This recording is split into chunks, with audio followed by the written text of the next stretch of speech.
Good afternoon friends. આજે આપણે જોવાના છે હિન્દીમાં ચેપ્ટર નંબર 5 ના ક્વેશ્ચન આન્સર્સ, શબ્દાર્થો અને મુહાવરા સાથે વિશેષ પ્રશ્નોત્તર પણ આપણે જોઈશું. ધરતી કો महकाए કવિતા આપણે ગઈકાલે જોઈ હતી. એમાં શું હતું તો કે प्रकृति सबसे बड़ी शिक्षक होती है, उसके अलग अलग रूप से हमें बहुत कुछ सीखने को मिलता है. इस कविता में कवि ने हमें फूल, सूर्य और दीपक से सीख लेने के लिए कहा है. एना शब्दार्थ આપણે જોઈએ तो बगिया, बगिया यानी छोटा बगीचा. फिर आएगा फूल, फूल यानी पुष्प.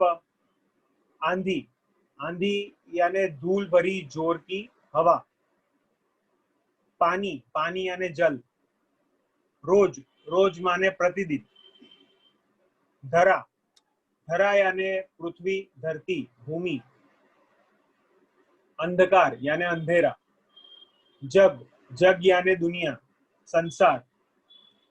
चमकाना, चमकाना यानी प्रकाशित करना. दीपक, दीपक यानी दिया, दीप. हरदम, हरदम यानी हमेशा. अंतर, अंतर यानी हृदय, दिल. रोशन, रोशन यानी प्रकाशित, प्रख्यात. इंसान यानी मनुष्य. महकाना यानी सुगंधित करना. मुहावरे के अर्थ दीजिए और वाक्य प्रयोग कीजिए. उसमें पहला है रोशन करना. रोशन करना यानी प्रकाशित करना. और उसका वाक्य प्रयोग है कि दीपक अपने प्रकाश से घर को रोशन करता है. इंसान बनना यानी अच्छा आदमी बनना. तो अच्छे काम करके ही हम इंसान बन सकते हैं. तीसरा है नाम कमाना. नाम कमाना यानी यश पाना. गांधी जी ने दुनिया में नाम कमाया, बराबर. अगर हम इस कविता को थोड़ा सरल अर्थ में देखें तो बगिया के से लेके सहते हैं, ये जो कविता है उसमें कहा गया है कि भाई बगिया के फूलों को देखो, वे हमेशा कैसे खुश रहते हैं, बराबर. चाहे आंधी आए या बारिश, वे सबको हंसते हुए सहन करते हैं. फिर दूसरा है कि भाई सूरज की से चमका दी हुई. तो सूरज की किरणों को देखो, वे प्रतिदिन धरती पर आती है. वे रात के अंधेरे को दूर करके सारे संसार को प्रकाशित करती है. तीसरा दिया हुआ है दीपक को से करता है. तो दीपक को देखो, वह हरदम कैसे रहता है. वह अपना हृदय जलाता है लेकिन दुनिया को उजाला दे जाता है, बराबर. चौथा है आओ हम भी से महकाए तक. तो आओ हम भी इंसान बने और संसार में अपना नाम रोशन करें. अपना यश फैलाए, हम अच्छे अच्छे काम करें. हमारे अच्छे कामों से यह धरती सुंदर एवं सुगंधित बने, बराबर. अभ्यास के प्रश्नोत्तर में पहला प्रश्न है, इस काव्य को टेप रिकॉर्डर द्वारा सुनिए और समूह बनाकर गान कीजिए. आपड़ा कामनो नहीं, ठीक है, એવું કરવાની કઈ જરૂર નથી. दूसरा है अंदाज अपना अपना. उसमें पहला है यदि सूरज ना निकले तो, એટલે આપણે આપણી રીતે સવાલનો જવાબ આપવાનો છે. તો અહીંયા એક ઉદાહરણ આપેલું છે, એ મુજબ હું કહું છું, પણ તમે આ ઉપરાંત તમારી રીતે પણ જવાબ લખી શકો છો. तो यदि अगर सूरज ना निकले तो दिन ना होता, बराबर. हम सूर्य का प्रकाश ना मिल पाता. सूर्य प्रकाश ना होने पर कहीं वनस्पति ना होती और हरियाली का नामो निशान ना होता. सभी सूर्य के ना निकलने पर ना बादल बनते और ना ही वर्षा होती, बराबर. दूसरा है यदि बगीचे में पेड़ चल सकते तो यदि अगर बगीचे में पेड़ चल सकते तो बड़ी अफरा तफरी मच जाती. वे आपस में टकराते और उनकी शाखाएं और टहनियां टूट टूट कर नीचे गिर जाती. यदि व्यक्ति बगिया में जा नहीं सकता, सचमुच यह एक ही विलक्षण दृश्य होता. तीसरा है यदि दीपक बोलता तो अगर यदि दीपक बोलता तो वह अपनी आत्मकथा सुनाता. रात में होने वाली अनेक दिलचस्प घटनाएं हमें दीपक के मुंह से सुनने को मिलती. चौथा है यदि पेड़ पौधे ना होते तो अगर पेड़ पौधे से दुनिया में हरियाली छाई रहती है, वो ना होते, उनसे तरह तरह के फूल फल, जड़ी बूटियां आदि मिलते हैं, बराबर। पेड़ पौधे के बिना हरियाली ना होती, उपयोगी चीजें ना मिलती और दुनिया वीराने में बदल जाती। એટલે જો પેડ પૌધા નહીં હોય, છોડ ઝાડવા જો નહીં હોય તો આપણને આ બધી વસ્તુઓ નહીં મળે, હરિયાળી નહીં મળે, ફળ ફૂલ નહીં મળે, ઔષધિઓ જે આપણે જોઈએ છે તે નહીં મળે, बराबर। એના વગર ઘણી બધી વસ્તુઓ અશક્ય થઈ જાય। तीसरा कहा गया है प्रश्न 3, निम्नलिखित प्रश्नों के उत्तर दीजिए। उसमें पहला है, आपके आसपास में कौन कौन से फूल दिखाई देते हैं? तो हमारे आसपास गेंदा, चमेली, गुड़हल और चंपा के फूल दिखाई देते हैं। दूसरा है, प्रकृति के तत्व कौन कौन से हैं? तो प्रकृति के 5 तत्व हैं, पृथ्वी, जल, अग्नि, वायु और आकाश। तीसरा कहा गया है, प्रकृति से हमें क्या क्या मिलता है? तो प्रकृति से हमें हवा, पानी और प्रकाश मिलते हैं। तरह तरह के पेड़ पौधे और फल फूल हमें प्रकृति से ही मिलते हैं, बराबर। चौथा है, जोड़ मिलाइए। तो फूल में क्या आएगा? तो क्या फूल का काम है खुशबू देना, सूरज का काम है गर्मी देना, दीपक का काम है अंधेरा हरना और मानव का काम है अच्छे अच्छे काम करना। प्रश्न 5 हमें कहा गया है कि नीचे दिए गए शब्दों के समानार्थी शब्द कविता से ढूंढकर वाक्य में प्रयोग कीजिए। तो पुष्प का समानार्थी आता है फूल और उसका वाक्य बनता है, मुझे फूल पसंद है। वैसे ही दूसरा है रवि, रवि का आता है समानार्थी सूरज, तो हम सूरज को नमन करते हैं। तीसरा है भूमि, तो भूमि का समानार्थी शब्द है धरती, तो यहाँ की धरती उपजाऊ है। चौथा है मानव, मानव यानी इंसान, तो इंसान अकलमंद प्राणी है। पांचवा है दिया, दिया यानी दीपक, तो रात में दीपक प्रकाश देता है।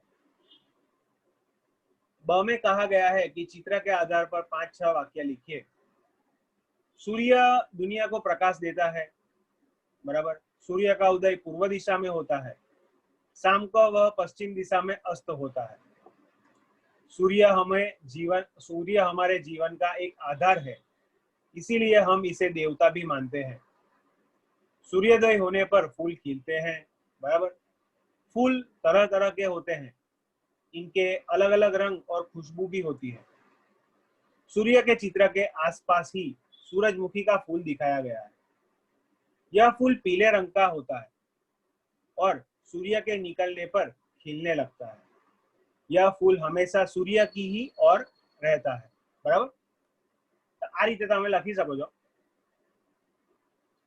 प्रश्न 6 છે કે नीचे दिए गए शब्दों में से उचित सर्वनाम चुनकर रिक्त स्थानों की पूर्ति कीजिए।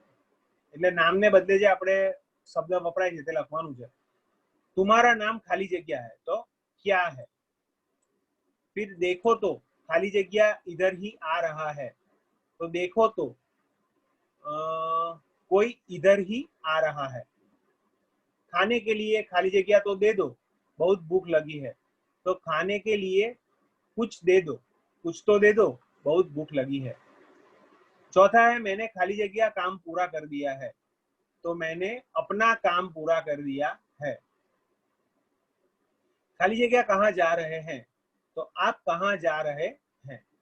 આવી રીતે આપણે વાક્ય મૂકી શકીશું। फिर प्रश्न 7 दिया गया है, ऊंची आवाज में पढ़िए और समझिए। तो જે શબ્દ લખેલા છે એ જ આપણે જોવાના છે, જેમ કે પ્રમાણ, ગ્રહણ। प्रमाण में प्र दिया गया है, फिर ग्रहण में ग्र, ट्रेन में ट्र, राजेंद्र में नद्र, सूक्ष्म तो क्ष्म, ड्रामा तो ड्रा, श्रमिक तो श्र, कवियत्री तो त्री, कार्यक्रम तो क्र, श्रृंगार तो श्रृंग, शरद चंद्र तो द्र, श्रेष्ठ तो स्ठ, बराबर।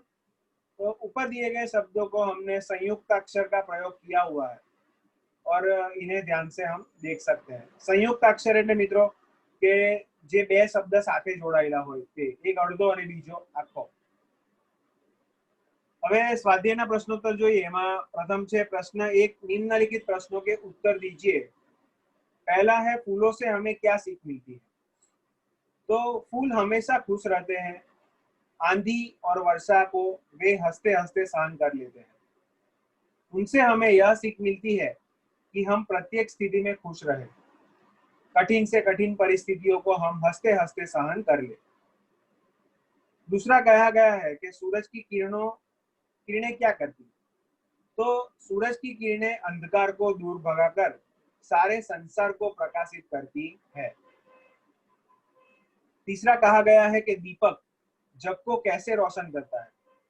तो दीपक अपने हृदय को जला जलाकर जग को रोशन करता है. चौथा कहा गया है धरती को स्वच्छ और सुंदर बनाने के लिए आप क्या करेंगे. तो धरती को स्वच्छ बनाने के लिए हम कूड़े कचरे को इधर उधर डालकर कूड़ेदान में ही डालेंगे. એટલે આપણે કોઈ भी कचरो આમ તેમ ના નાખો, એને કચરાપેટીમાં નાખો. धरती को सुंदर बनाने के लिए हम अधिक से अधिक पेड़ लगाएंगे. बराबर.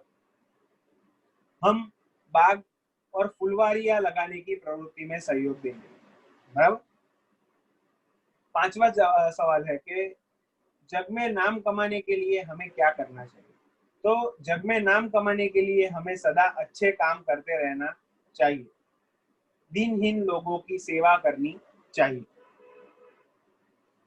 प्रश्न 2 यहाँ पे कहा गया है कि आपकी कल्पना में घर में लिखे गए शब्द संबंधी अन्य शब्द सोचकर पंक्ति हमें लिखिए.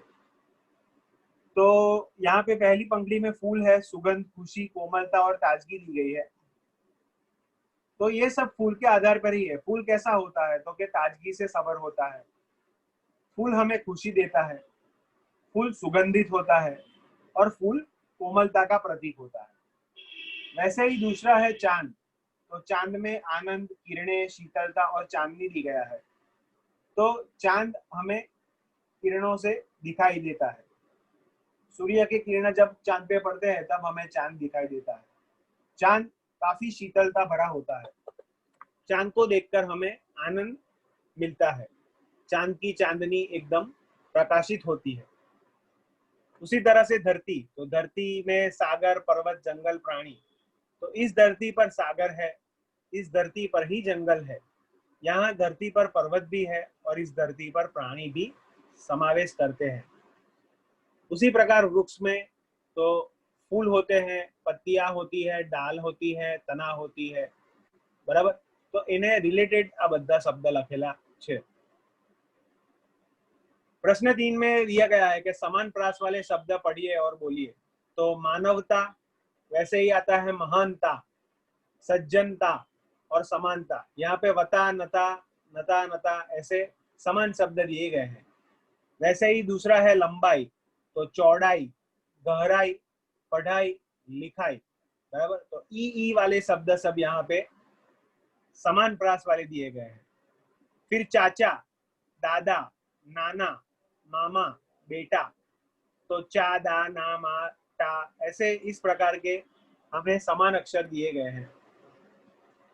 प्रश्न 4 की ओर देखते हैं. तो निम्नलिखित शब्दों का वचन परिवर्तन करके वाक्य में प्रयोग कीजिए. तो लड़का. तो लड़का एक वचन है तो उसका अधिक वचन क्या आएगा, लड़के. और उसका वाक्य प्रयोग करते हुए तो पाठशाला के सभी लड़के प्रार्थना में नियमित है. फिर इसी तरह पंखा. तो पंखे, हमारी कक्षा में 2 पंखे हैं. दूसरा है आंख. तो आंखें, दुर्घटना में लड़के की दोनों आंखें चली गई. तीसरा है किताब. तो उसका आएगा किताबें, मैंने कहानी की 3 किताबें खरीदी. चौथा आएगा पौधा. तो उसका आएगा पौधे, हमने बाग में नए पौधे लगाए हैं. पांचवा आएगा पेंसिल. तो उसका आएगा पेंसिलें, ये सभी पेंसिलें अच्छी है. प्रश्न 5 दिया गया है काव्य पंक्तियों को पढ़कर उसका भावार्थ लिखिए. तो पहले हम काव्य पंक्ति पढ़ेंगे कि दीपक को देख कैसे यह हरदम जलता रहता है, अपना अंतर जला जलाकर रोशन जग को करता है. आओ हम भी इंसान बनकर जग में अपना नाम कमाए, अच्छे सच्चे काम करे और सारी धरती को महकाए. तो આ કવિતાનો ભાવાર્થ છે કે दीपक सदा स्वयं जलता है लेकिन हमें प्रकाश देता रहता है। हम भी दीपक की तरह स्वयं कष्ट सहे लेकिन दुखी लोगों का दुख दूर करके उन्हें सुखी बनाए। ऐसा करने वाले मानवों को ही यश मिलता है। दिल के सच्चे और अच्छे काम करने वाले लोग ही दुनिया को सुंदर और सुखमय बनाते हैं।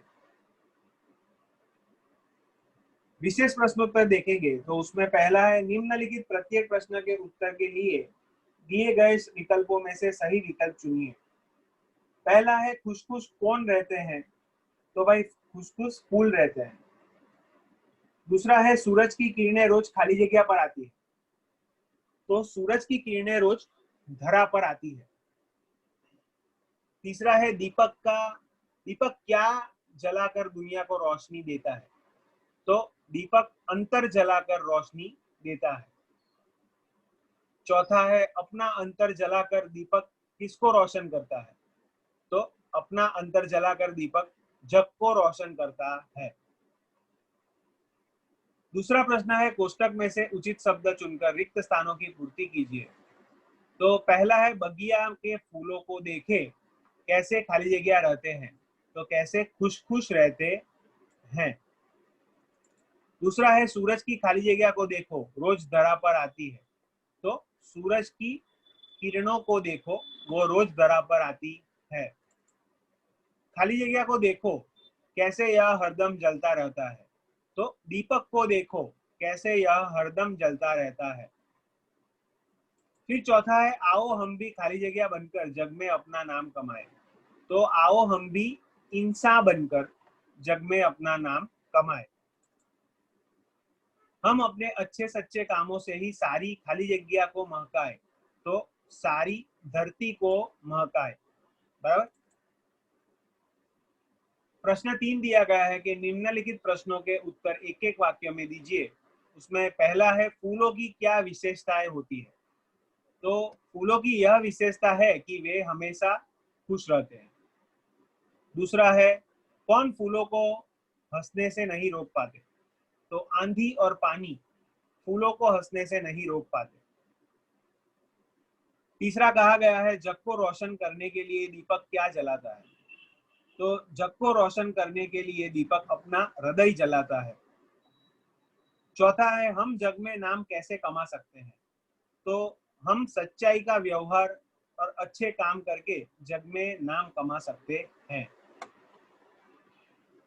चौथा दिया गया है प्रश्न, निम्नलिखित प्रश्न का उत्तर दीजिए। उसमें है, फूल, सूरज और दीपक से हमें क्या सीख मिलती है? तो फूल हमेशा मुस्कुराते रहते हैं। सूरज अंधेरा दूर करके हमें प्रकाश देता है।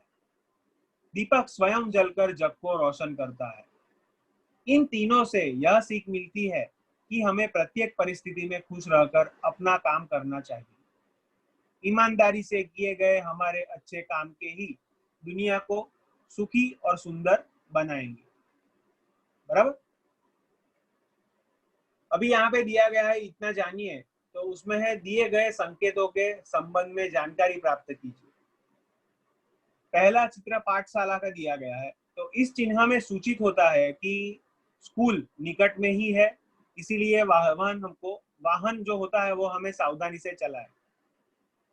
दूसरा प्लस का निशान है, जो उसको बोलते हैं चिकित्सा सेवा।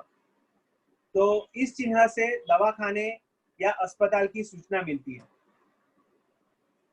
तीसरा चिन्ह दिखाया गया है पेट्रोल पंप का। तो यह चिन्ह सूचित करता है कि पेट्रोल पंप पास में ही है। चौथा है सार्वजनिक टेलीफोन। तो यह चिन्ह सार्वजनिक टेलीफोन केंद्र पास में ही है, ऐसा सूचना देता है। तो मित्रों, इस प्रकार हमारा चैप्टर नंबर 5 भी कंप्लीट होता है। बराबर। आई होप તમને આમાં ખ્યાલ આવ્યો હશે। તો આ સાથે હું મારું સેશન કમ્પ્લીટ કરું છું। Thank you.